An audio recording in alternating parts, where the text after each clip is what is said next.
Part 1. The Master's Pride. It was a beautiful spring day. The pear blossoms were white as snow, and the willows were green as jade. Tang Sanzang felt good. He felt useful. "Disciples," Sanzang said, climbing off his horse. "For years, you three have done all the work. You beg for food, you fight monsters, you carry the bags. Today, I want to contribute. I see a cottage ahead. I will go beg for our lunch." "Master, don't," Wukong warned, squinting his eyes. "That cottage looks suspicious. There is a strange pink mist hanging over it."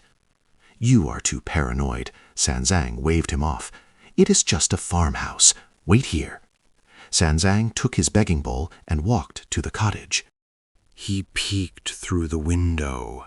Inside, he saw 7 young women sitting on a platform, embroidering. They were beautiful, but their clothes were revealing, exposing their midriffs. "Amitabha," Sanzang coughed. "Female benefactors, I am a poor monk passing through. Could you spare some food?" The women looked up. Their eyes sparkled, not with kindness, but with hunger. "A monk," the eldest sister cheered. "Sisters, look, fresh meat delivered to our door." They swarmed him. Sanzang tried to run, but they were fast. They grabbed him and dragged him into the darkness of the cave. "Tie him up," the youngest sister laughed. "Tonight we feast on longevity meat." Part 2. The Navel Silk. Wukong waited for an hour. "The master is taking too long. I knew it." He turned into a bee and flew to the cottage. He heard the master weeping inside. "Let me go. I am the brother of the Tang Emperor." "We don't care about emperors," a woman's voice sneered. "We are the 7 spider spirits of the Silk Cave. You are just a fly in our web." Wukong flew further back. He saw the 7 sisters walking out the back door toward a steaming hot spring. "Let's take a bath before dinner," they giggled. Wukong flew back to his brothers. "Bad news, the master is captured by 7 spider demons. Good news, they are taking a bath in the filthy spring right now. They are unarmed." Pigsy's ears perked up. "Bathing? 7 beautiful women?" He grabbed his rake, drooling. "Brother Monkey, you stay here. Fighting women is ungentlemanly. I will go handle them." "You just want to peek," Wukong rolled his eyes. "Go ahead, but don't get killed." Part 3. Pigsy in the Spring. Pigsy snuck up to the hot spring. He saw the 7 women playing in the water. He couldn't help himself. He laughed. "Fairies, do you need someone to scrub your backs?" The spiders screamed. "A pervert! A pig monster!" Pigsy jumped into the water. "Don't be shy. I am Marshal Tianpeng. Let's become a family." He transformed into a giant black catfish and swam between their legs, splashing and causing chaos. The women were furious. "You dirty pig!" the eldest sister shouted. "Sisters, attack!" They jumped out of the water. They didn't grab clothes. They didn't grab swords. Instead, they put their hands on their waists and pushed out their bellies. Slip! From their belly buttons, thick streams of white silk shot out. The silk wove together instantly into a massive sticky net. It covered the spring, it covered the trees, and it covered Pigsy. "Hey!" Pigsy struggled. "It's sticky! I'm stuck!" He tripped and fell face first into the mud. The more he struggled, the tighter the web became. He was wrapped up like a dumpling. Part 4. The Escape. Wukong saw Pigsy fail, as expected. "Useless idiot," Wukong sighed. He summoned the land spirit. "Where are their clothes?" They left them on the rock, great sage. Wukong turned into a hawk. Swoop! He snatched all their clothes and flew away. Now they can't come out, Wukong laughed. He went back to the cave, smashed the door, and untied Sanzang. Let's go, master. Pigsy is occupied. But the spider spirits were embarrassed and angry. They spun threads to cover their bodies and ran to their senior brother's house for help. "Brother," they cried, "a monkey stole our clothes and beat up our lunch. Help us!" Part 5. The Yellow Flower Temple. The pilgrims ran for miles until they reached a grand Taoist temple called the Yellow Flower Temple. "We should be safe here," Sanzang panted. "This is a holy place." A Taoist priest walked out. He wore a yellow robe and looked dignified. "Welcome," the priest bowed. "I am the abbot of this temple. Please, come in for tea." Sanzang was relieved. They sat down, but Wukong noticed something. The priest's eyes were cold. And hiding behind a screen in the back were the 7 spider women, whispering to him. "This is their brother," Wukong whispered to Sandy. "Don't drink the tea."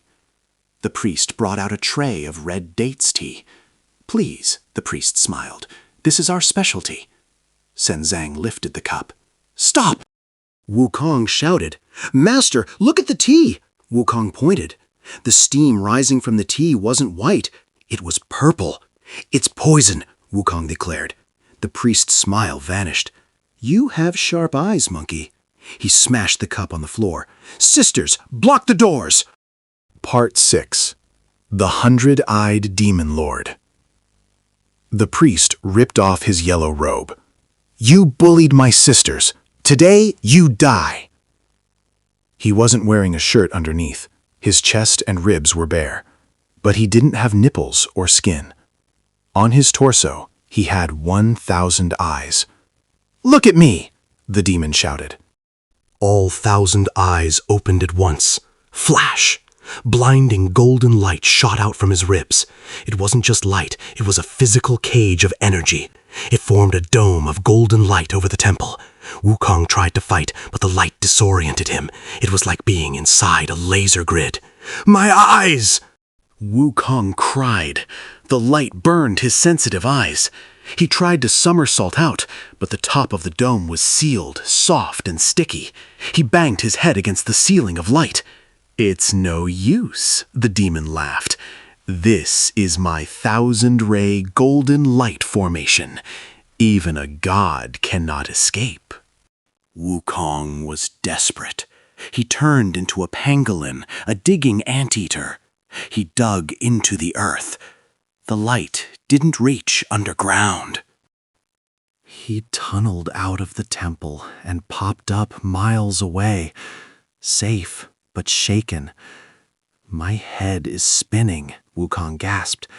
"That light is terrible. I can't look at him, and I can't break the cage." Part 7. The Needle in the Eye. Wukong sat on a rock, weeping. "Master is caught again. Pigsy is webbed, Sandy is poisoned, and I can't fight a light beam." An old woman appeared on the mountain path. This was Lishan Lao Mu, the old mother of Mount Li, disguised as a mourner. "Great sage," she whispered, "why do you cry?" Wukong explained the 1,000-eyed demon. "That demon is actually a centipede spirit," the old mother said. "He is dangerous. I cannot defeat him. But there is one person who can." "Who?" "Go to the Purple Cloud Mountain," she directed. "Find the Pilanpo Bodhisattva. She has a son who is a star god. She can help." Wukong flew to the mountain. He found Pilanpo Bodhisattva. "You are the mother of the rooster star god, Maori Xingguan." Wukong asked.